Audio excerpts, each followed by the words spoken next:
반갑습니다. 김용민의 급등 시그널입니다. 오늘 김용민의 급등 시그널에서는 에코프로 BM, 에코프로 다음으로 전 세계 독점 1위 기술력을 갖고 있는 다음 2차 전지의 진짜 대장주 후보 탑2를 공개하려고 합니다. 오늘 영상에서도 여러분들께 도움이 될 수 있는 최신 이슈에 대한 분석부터 거기에 따른 수혜주까지 알찬 영상으로 준비해 왔습니다. 영상 시청하시기 전에 영상 하단부에 있는 좋아요 버튼 한 번씩 누르고 시청해 주시면 감사드리겠고요. 아직 구독 버튼을 누르지 않으셨다면 구독 버튼도 한 번씩 눌러주시면 정말 감사드리겠습니다. 저희 채널에서는 단순히 영상을 통해서 여러분들께 투자 가이드를 드릴 뿐만 아니라 2023년도 개인 투자자라면 반드시 아셔야 하는 로봇 섹터에 대한 총정리 리포트를 100% 무료로 제공해드리고 있습니다. 삼성전자가 뽑은 미래 먹거리 산업 중에 하나인 이 로봇 섹터 같은 경우에는 올해 상반기뿐만 아니라 하반기까지도 그 이슈가 지속적으로 나올 산업인데 그 이슈에 따라서 이 로봇 산업이 어떤 식으로 움직일지 그리고 그 흐름 속에서 여러분들께서 주목하셔야 되는 관련주가 뭐가 있는지에 대한 정리가 전부 다 되어 있는 로봇 섹터 총정리 리포트다라고 생각하시면 될 것 같고요.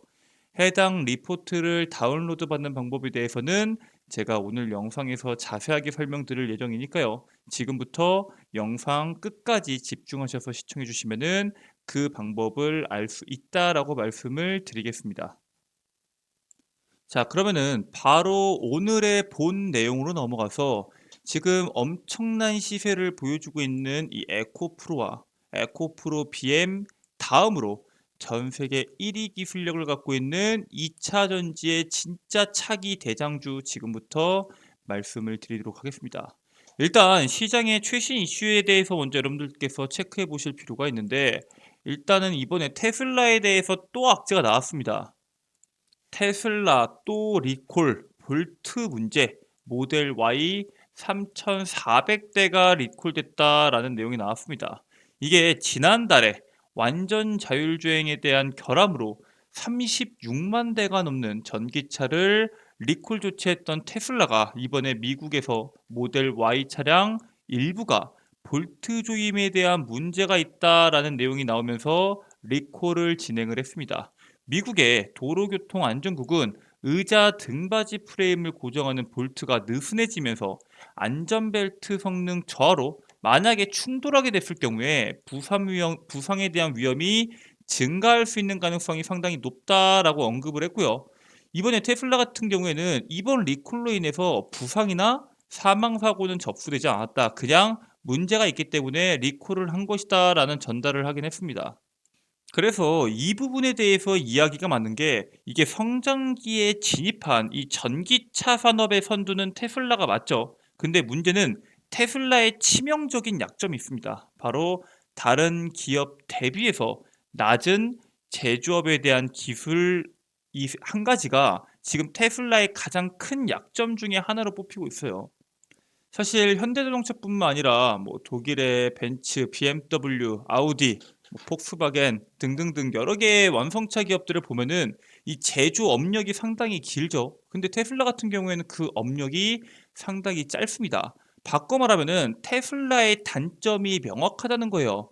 뭐 단차부터 해가지고부터 스크래치까지 도장 불량, 뭐 초기 품질에 대한 문제점이 여러 번 이 시장에서 강조가 됐었거든요. 이 그림에서 보는 거와 같이 이게 정확하게 단차도 안 맞고 스크래치에 대한 문제들도 몇 번씩이나 시장에서 이슈가 됐었습니다. 그래서 스크래치, 뭐 선바이저의 들뜸, 단차, 도장 불량 등과 같은 초기 품질 문제가 여전히 발생하고 있는 게 테슬라입니다. 그래서 얘네가 원래 강점과 단점이 명확했잖아요. 이거는 당연히 단점이고요. 강점이 뭐였어요? 충전 속도가 상당히 빠르다. 주행 거리가 상당히 멀리까지 갈 수 있다라는 장점이 있었는데 다른 회사들이 기술이 발전되면서 바짝 추격을 하고 있습니다. 근데 승차감에 대한 문제나 소음에 대한 단점은 현재 개선이 되고 있지 않는 것이 문제가 되겠죠. 이런 자동차의 완성도 측면에서는 상당히 완벽하진 않지만 그럼에도 불구하고 사람들이 많이 샀던 이유가 바로 이런 무선 업데이트 이런 거와 같은 참신한 기능으로 젊은 충성 고객들을 확보해 오기는 했습니다. 이것처럼 테슬라가 혁신적인 비전을 보여준 것도 맞기는 합니다. 원래 지금까지 현대차만 본다고 하더라도 계속적으로 무선으로 업데이트 해줘가지고 자동차에 대한 소프트웨어를 최신 버전으로 바꿔주고 그러진 않았었잖아요. 그런데 이번에 테슬라가 이러한 혁신적인 비전을 보여주면서 충성 고객을 확보한 거는 상당히 잘한 게 맞습니다. 다만 반대로 시장의 질서를 깨는 행위를 너무나도 많이 하고 있어요. 그래서 앞으로 시장 속에서 새로운 기업들이 테슬라를 치고 나올 수 있는 가능성도 배제할 수가 없습니다. 이렇게 말을 하면 도대체 테슬라가 시장의 질서를 뭘 깼냐 할 수 있습니다. 일단은 여러분들이 잘 아시다시피 이 자동차라는 게 한 번 쓰고 버리는 소비재가 아니잖아요. 오랜 기간 사용할 수도 있고요. 중간중간에 돈이 부족할 경우에 처분해서 현금화도 가능합니다. 그렇기 때문에 사실상 서민들 입장에서는 자동차가 부동산을 제외한 가장 가치 있는 재산이 뭐냐라고 물어봤을 때 자동차를 뽑습니다. 그래서 일반적으로 자동차 기업들이 만약에 자동차를 할인을 한다고 하더라도 기존 자동차, 판매했던 자동차 가격의 잔존 가치에 대해서 큰 영향을 주지 않을 정도로만 할인을 하는데 테슬라는 이 법칙을 어겨버렸죠. 즉 테슬라에 대한 브랜드 가치와 신뢰성이 상당히 심각한 타격을 입었고요. 이러한 행동이 여러 번 반복된다고 했을 때 테슬라의 가치가 떨어질 수 있다는 점을 우리가 주목해야 됩니다. 테슬라가 이렇게 헛짓거리를 하고 있을 때 다른 기업들도 바짝 쫓아오고 있죠. 대표적으로 이번에 삼성 SDI와 GM이 5조 동맹을 미국의 배터리 공장을 지으면서 맺게 됩니다. 삼성 SDI는 다가오는 8일에 미국 미시간주에서 GM과 합작 공장 설립을 위한 MOU를 체결할 예정을 가지고 있고요. 연 30에서 50기가와트시 규모로 양사에 대한 투자 규모는 3조에서 5조 원을 예상할 정도로 엄청나게 크게 공장을 짓는다라고 보시면 될 것 같아요. 특히나 우리나라 삼성 SDI 같은 경우에는 스텔란티스에 이어서 GM과 배터리 합작 투자에 나서기 때문에 현지에 나가 있는 3대 완성차 업체 중에서 포드를 제외한 스텔란티스와 GM과 동맹을 맺기 때문에 이 미국 시장, 북미 시장에서 상당한 영향력을 보여줄 것으로 기대를 하고 있습니다. 이번에 LG 엔솔과 손을 놓으면서 어느 기업과 손을 잡을 것이냐라는 게 상당히 주목을 받았었는데 이제 삼성 SDI와 일본의 파나소닉이 상당히 유력한 후보로 뽑혔었죠. 근데 그 중에서 삼성 SDI를 뽑게 됩니다. 내연기관차 판매량 상위 기업들 같은 경우에는 당연히 지금 원래 자기들이 갖고 있던 캐파를 테슬라한테 많이 뺏겼기 때문에 테슬라를 따라잡기 위해서 이번에 IRA 이후에 미국 전기차 시장이 급격하게 성장할 거잖아요. 그 속에서 생산량을 맞춰서 엄청나게 늘리기 위해서는 배터리들이 필요한데 그 배터리를 어디서 갖고 올 거냐? 중국은 배제되고 그렇다고 일본 같은 경우에는 파나소닉 말고 볼만한 기업들이 없죠. 즉 K 배터리에 대한 기업들과 동맹을 지속하기 위해서 여러 기업들이 현재 손을 뻗고 있는 상황이다라고 보시면 될 것 같고요. 그렇기 때문에 K 배터리에 대한 성장성에 대한 긍정적인 뉴스가 지속적으로 나왔다고 보시면 될 것 같습니다. 이번에 볼보 CEO가 국내 배터리사와 협업 논의 가능성을 이야기하고 있죠. 전기 자동차 브랜드로의 전환을 선언했던 이 볼보 자동차의 짐 로원 CEO가 다음 주에 이제 돌아오는 주죠. 이번 주에 12일에 방한을 예정하고 있습니다. 지난해 볼보의 전기차 매출 비중은 11%밖에 되지 않았지만 2025년도까지 전체 차종의 50%를 순수 전기차로 구성할 것이라는 목표를 갖고 있고요. 이렇게 볼보가 뛰어들고 있는 이유도 마찬가지로 토요타나 폭스바겐이 갖고 있는 내연기관차에 대한 캐파를 볼보가 뺏어오기 위한 하나의 전략이라고 보시면 될 것 같고요. 볼보 같은 경우에는 지난 21년 3월에 C40 리차지에 이어서 올해 하반기에 대형 SUV인 EX90을 양산할 계획을 갖고 있습니다. 이 C40 리차지에 어느 기업의 배터리가 들어갔냐? 바로 LG 에너지 솔루션에 대한 배터리가 탑재가 됐는데 앞으로의 라인업 확장을 위해서는 LG 엔솔에 대한 배터리만으로는 이 모든 걸 해결할 수 없을 수 있다라는 내용이 나오고 있습니다. 즉 거기에 따라서 K배터리가 추가적으로 협업이 될 수 있고 거기에 따른 수혜를 볼 수 있는 상황이 현재 나오고 있다. 이렇게 우리나라 K배터리에 대한 좋은 내용들이 계속적으로 나오고 있는데 사실 K배터리에 대해서 부정적인 관점도 분명히 있습니다. 일단 대표적으로 지금이 위기다라고 보는 시각들이 있고요. 지금이 기회다라는 시각도 있습니다. 일단 위기다라는 내용들은 뭔가요? 중국 배터리사의 성장 속도가 너무나도 빠르다. 즉 우리나라 기업들이 현재 고가형 전기차에 들어가는 뭐 리튬이온 배터리 이쪽에 상당히 많은 힘을 싣고 있었는데 저가형 배터리에 투자했던 중국 배터리사의 성장 속도가 너무 빨라서 국내 배터리 3사가 전부 다 밀릴 수 있는 가능성이 있지 않겠냐 이런 부정적인 관점도 있고요.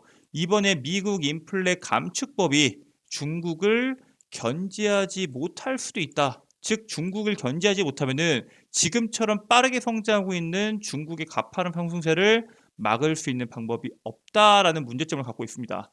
또 세 번째로 자금 조달적인 문제에 대해서도 이야기가 같이 나오고 있죠. 근데 지금이 기회다라고 말하고 있는 기업들은 그냥 대표적으로 뭐가 있냐면 한국 배터리사에 따른 전기차 글로벌 사용량이 증가하고 있다. 당연히 전기차 산업이 성장하니까 배터리사들도 당연히 생산량을 늘리고 거기에 따른 사용량이 증가할 수밖에 없죠. 그래서 사실 이거는 엄청난 호재다라고 보긴 좀 어렵고요. 두 번째부터는 맞죠.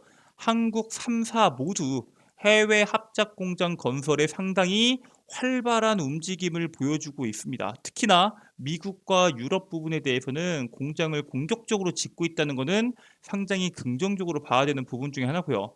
완성차와 배터리 업체의 갑을 관계가 바뀌는 시점이 왔다라는 내용인데 이게 뭘 뜻하냐면 이제 과거만 하더라도 얼마 전까지만 하더라도 완성차 업체가 갑이었죠. 우리 너네 배터리 안 쓴다 라고 하면서 갑질을 할 수 있었던 과거와 달리 지금은 배터리를 요구하는 완성체 업체들이 너무나도 급격하게 늘어나 버렸죠. 즉 갑을 관계가 바뀌면서 국내 K배터리에 대한 전망이 상당히 긍정적이다라는 이야기가 나오고 있고요.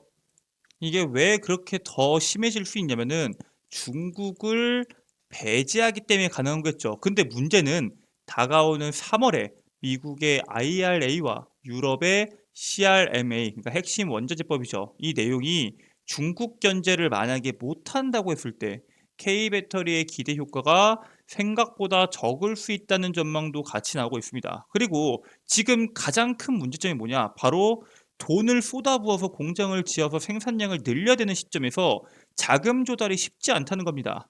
SK온이 포드와 튀르키예 공장 건설을 철회한 것처럼 전 세계적으로 급등한 금리 이자가 크게 늘어난 기업들은 자금 조달 문제가 쉽지 않기 때문에 이 자금 조달을 어떻게 할 거냐가 핵심입니다.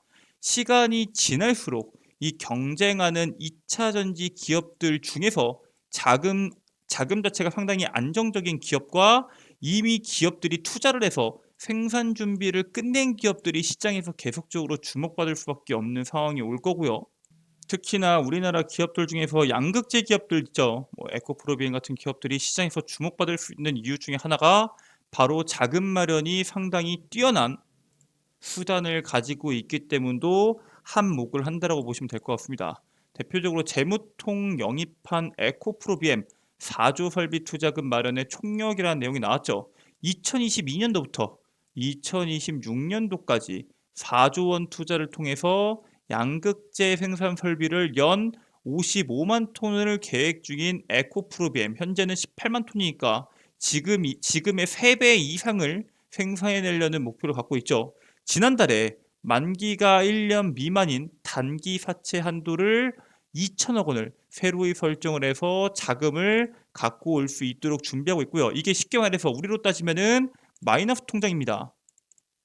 마이너스 통장이라고 생각하시면 될 것 같고 지난해 6월에는 유상증자로 1245억 원을 조달했습니다. 그리고 이달 한국거래소에 에코프로 머티리얼즈 상장을 위해 예비 심사를 청구할 예정을 갖고 있어요. 얘네가 이거를 왜 청구하려고 할까요? 당연히 자금을 마련하기 위해서입니다. 에코프로 같은 경우에는 에코프로 머티리얼즈에 대한 지분을 69.3%를 보유하고 있습니다. IPO 과정에서 보유 지분을 일부 매각해 자금을 확보하고 그 갖춘 자금을 필두로 에코프로 비앱에 지원하게 될 전망이다라는 내용이 나오고 있는데, 결국 이런 식으로라도 자금을 마련할 수 있는 기업들, 그리고 이러한 마련한 자금을 필두로 공장을 지어서 인프라에서 엄청나게 양극재를 생산해내서 매출을 올리는 기업들이 있는가 하면 그러지 못한 기업들도 분명히 있을 겁니다. 그러한 기업들이 앞으로는 도태될 것이고, 이러한 기업들이 지속적인 성장이 나올 수 있다라는 사실을 우리가 주목해야 되지만, 현재 에코프로비엔과 에코프로 같은 경우에는 상당히 단기간에 높은 상승률이 나오고 말았습니다. 즉 바꿔 말하면은 현재까지의 에코프로비엠의 주가를 본다고 했을 때 이미 주가를 보유하고 있는, 주식을 보유하고 있는 투자자의 입장에서는 뭐 단기 분할 매도를 통해서 대응할 수 있는 구간이지만, 신규 투자를 하시는 분들 입장에서는 진입하기에는 상당히 부담되는 가격대의 주가라고 생각하시면 될 것 같고요. 그렇기 때문에 여러분들께서 저평가 종목을 더 찾아서 공략하실 필요가 있다라고 말씀을 드립니다.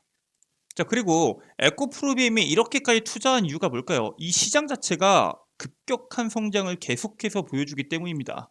대표적으로 이제 배터리 4대 소재에 대한 시장이 2030년도까지 200조 원까지 성장할 것이라는 전망이 나왔는데, 이번에 중국 시장을, 중국 기업들을 배제한 경쟁 가능성에 상당히 긍정적이다라는 내용들이 많다고 말씀드렸죠. 그 속에서 완성차 업체와 경쟁을 하는 배터리 업계들과 달리 배터리 소재 기업들은 사실상 호재로 봐도 된다라고 말씀을 드립니다. 이번에 테슬라가 배터리 회사를 건너뛰고 국내 소재 업체 LNF와 처음으로 직접적인 계약을 진행을 했죠.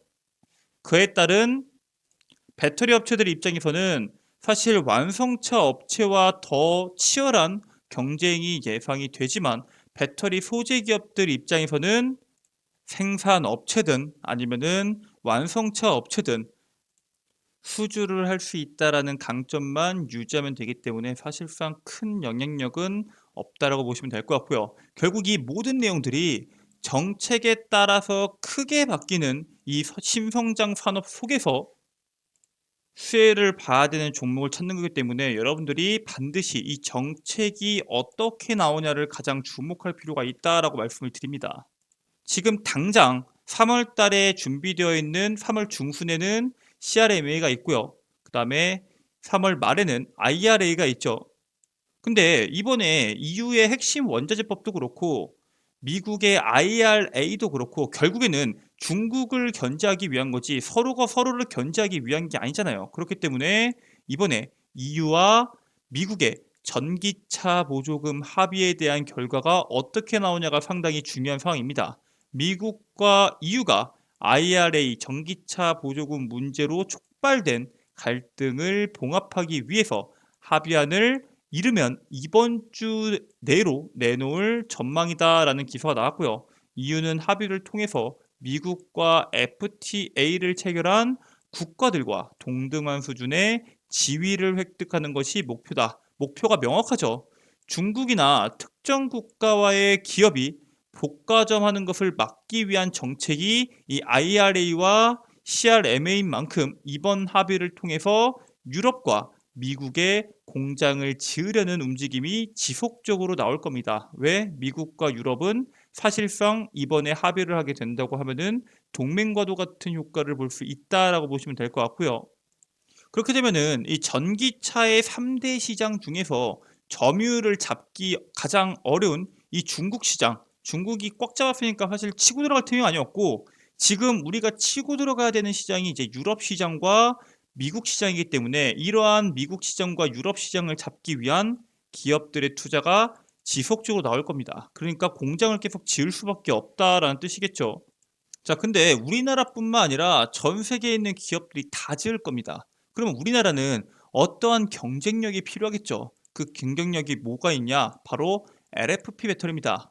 이 LFP 배터리가 전 세계 점유율이 27.2%를 달성했어요. 2020년도에는 한 자릿수에 불과했는데 폭발적인 상승력을 보여줬죠. 이 상승력의 원동력은 중국이었습니다. 이게 중국 기업이 잘 만들어서 LFP 배터리에 대한 점유율이 올라간 걸까요? 많은 소비자들이 저가형 전기차를 원하기 때문에 이러한 결과치가 나온 거고요. 국내 기업 같은 경우에는 고부가 가치에 대한 차량에, 중국 기업은 저렴한 차량에 배터리를 납품하는 전략을 갖고 있었는데, 결국에는 이 LFP 배터리의 인기가 상당하게 시장을 이끌자 결국에 K배터리도 LFP 배터리의 진출을 선언할 정도였죠. 실제로 현재 테슬라 전체 생산량 중에서 절반 이상이 LFP 배터리를 탑재할 만큼 미국 시장에서 지속적인 성장이 나온다고 했을 때 이 LFP 배터리를 차지하는 그러한 기업이 유리한 경쟁력을 가지게 될 겁니다. 왜? 중국을 제외한 LFP 배터리를 생산할 수 있는 기업들이 많지 않기 때문에 그렇죠. LFP 배터리의 95% 이상을 중국이 잡고 있거든요. 즉 중국을 배제한다고 했을 때 LFP 배터리를 생산하는 기업이 그 강점을 전부 다 쓸어 담을 수 있다라고 보시면 될 것 같습니다. 결국에는 중국 기업들이 LFP 배터리의 경쟁력을 이미 증명을 했고요. 중국을 배제하는 정책을 진행 중인 유럽과 미국 시장을 선점하기 위한 핵심 배터리가 LFP 배터리가 될 수 있다. 그렇기 때문에 여러분들께서 주목하셔야 된다라는 내용이 현재 내용의 핵심이고요. 그렇다면은 우리나라 기업 중에서 LFP 배터리에 집중하고 있는 기업들, K배터리 기업들 중에서 가장 선두가 누굴까요? 바로 SK온입니다. 중국이 장악하고 있는 LFP 배터리를 드디어 시제품 생산에 나서는 SK온입니다. 그리고 방금 전에 말씀드렸던 LFP의 가장 가격 경쟁력을 무기로 출하량의 95% 이상을 중국이 차지하고 있다고 말씀을 드렸죠. 근데 LFP 배터리는 약점이 있는 거 아닌가요? 주행거리도 짧고 특히 온도에 약하지 않나요? 라고 물어보실 수 있습니다. 이번에 SK온이 개발한 파우치형 LFP 배터리는 영하 20도에서 주행거리가 50%에서 70%로 급감하는 단점을 갖고 있는 이 LFP의 단점을 70%에서 80% 수준으로 끌어올려서 약점을 개선하는 데 성공을 합니다. 즉 단점을 개선하고 장점을 부각시키는 이 LFP 배터리의 개발 속에서 선두에 나선 SK온에 대한 필두로 다시 한 번 더 주목받을 수 있는 이 LFP 배터리 관련주를 우리가 주목해 볼 필요가 있다라고 말씀을 드립니다. 자, 그러면은 이미 중국 기업이 증명한 것도 알겠고 그 기업에 대한 빈자리를 국내 기업이 특히 SK온을 필두로 LFP 배터리에 대한 주목도가 시장에서 증가할 수 있다라고 알겠다. 근데 그 중에서 내가 어떠한 종목을 봐야 될지 모르겠다 하시는 분들은 지금부터 집중하시면 됩니다. 오늘 여러분들께서 반드시 보셔야 되는 종목 두 가지를 가지고 왔습니다. 첫 번째 종목은 코인테크입니다. 이 코인테크 같은 경우에는 자회사 중 하나인 탑 머티리얼이 LFP 전지 설계와 제조 능력을 보유하고 있는데 얘네가 지금 여기에 따른 지분을 50%를 들고 있는 기업이고요. 거기다가 여기서 끝나는 게 아니라 글로벌 배터리사들의 북미 지역 투자 확대에 따른 지난 6일 185억 원 규모의 2차 전지 자동화 시스템 공급을 계약 체결한 그러한 기술력을 갖고 있는 기업입니다. 이번에 삼성 SDI와 GM의 배터리 합작 공장 설립 이슈로 시장에서 한번 주목을 받았는데 얘네뿐만 아니라 미국과 유럽 등 기업들이 공장 설립을 늘림에 따라서 실적이 폭발적으로 성장할 수 있는 기업이 어디냐? 바로 코인테크이기 때문에 여러분들께서 코인테크 주목하셔야 된다라고 말씀을 드리고요. 두 번째 종목은 아모그린텍입니다. 아모그린텍 같은 경우에는 테슬라나 비아디 그리고 리비안 등의 고효율성 자성 소재 부품을 공급하는 기업이고요. 에너지 저장 장치나 플렉서블 배터리, 나노 멤브레인이나 방막 필름 등 4차 산업의 핵심 소재를 생산하는 기업이고요. 특히나 이 에너지 저장 시스템 ESS 사업 부분에서 LFP 배터리의 중국 등 해외 매출이 본격화되는 기업 중에 하나가 바로 이 기업입니다. 그래서 해당 기업 같은 경우에는 국내 배터리 기업의 LFP 배터리 사업 진출로 인한 생산량 증가에 따른 수혜가 기대되는 대표적인 기업이 바로 아모그린텍이기 때문에 코인테크와 아모그린텍 모두 여러분들께서 지금부터 모아가셔도 충분히 매력도를 갖고 있는 기업이다라고 말씀을 드리겠습니다. 자, 오늘은 이렇게 LFP 배터리에 대해서 여러분들께 말씀을 드렸는데 나는 이 LFP 배터리도 좋고 2차전지 시장 성장 속에서 성장할 수 있는 기업도 정말 좋지만 아까 말했던 로봇 섹터에 대한 총정리 리포트도 받고 싶다 하시는 분들은 지금부터 주목하시면 됩니다. 일단 여러분들 핸드폰에 보시면은 구글 플레이 스토어가 있을 겁니다. 이렇게 안드로이드 구글 플레이 스토어가 있을 텐데 여기에다가 김용민의 급등 시그널을 검색하게 되시면은 어플리케이션을 다운로드 받으실 수 있게 나오실 겁니다. 잘못 들어가시면은 어플리케이션 통해서 광고나 광고 전화나 광고 문자가 오실 수 있으니까 절대 잘못 들어가지 마시고 김용민의 급등 시그널이 맞는지 확인하실 필요가 있습니다. 이미 댓글을 통해서 뭐 광고 전화가 왔다 하시는 분들이 있으니까 조심하시고요. 클릭하게 되시면은 이런 식으로 설치하기 버튼이 있습니다. 설치하기 버튼 누르셔서 설치하시면 되는데 당연히 100% 무료 설치고요. 김용민의 급등 시그널은 광고 전화 안 오냐? 절대 오지 않습니다. 왜냐면은 개인정보 중에 하나인 전화번호를 적는 란을 제가 없었어요. 전화번호를 적지 않기 때문에 유출될 걱정도 없을 뿐더러 광고 전화나 광고 문자가 절대 올 수가 없습니다.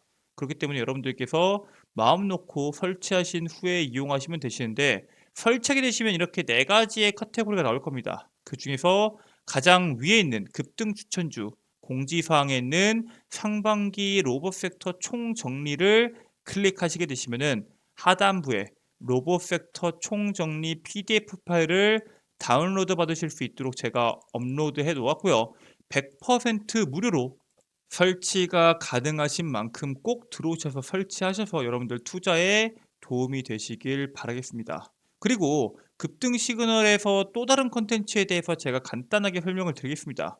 일단 대표적으로 종목 추천, 급등 추천주는 김용민 대표가 매일매일 직접 선별해서 업로드해드리고 있습니다. 어떤 종목을 당장 내일 혹은 당장 이번 주 단기간에 시세를 낼 수 있는 급등이 가능한 종목에 대해서 김용민 대표가 직접 선별해서 종목을 업로드해드리고 있고요. 여러분들께서 해당 투자 전략부터 투자 포인트까지 확인하셔서 투자하시길 바라겠습니다. 그리고 장전 급등 뉴스는 뭐냐? 매일 장 시작 전 8시 30분 이전에 오늘장에서 주목받을 수 있는 뉴스와 거기에 따른 관련주 매일매일 업로드해드리고 있습니다. 오늘 시장에서 무슨 이슈가 주목받을지 모르겠다 하신 분들은 해당 장전 급등 뉴스만 본다고 하더라도 오늘 어떠한 이슈가 있고 거기에 따른 관련주가 뭐가 있는지 한눈에 확인하실 수 있다라고 말씀을 드리고요.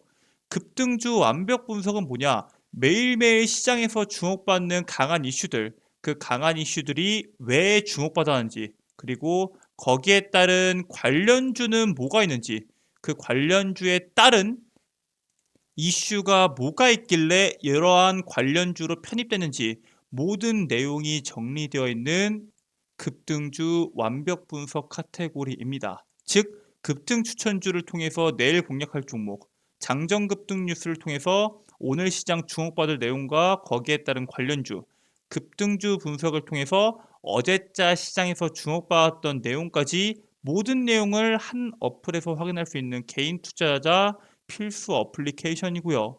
여기 있는 내용들을 통해서 여러분들께서 모두 100% 무료로 이용 가능한 만큼 투자에 대한 도움을 받으시고 투자를 성공적으로 마치시기를 바라겠습니다. 오늘 준비한 내용은 여기까지입니다. 끝까지 영상 시청해주신 분들 너무 감사드리고요.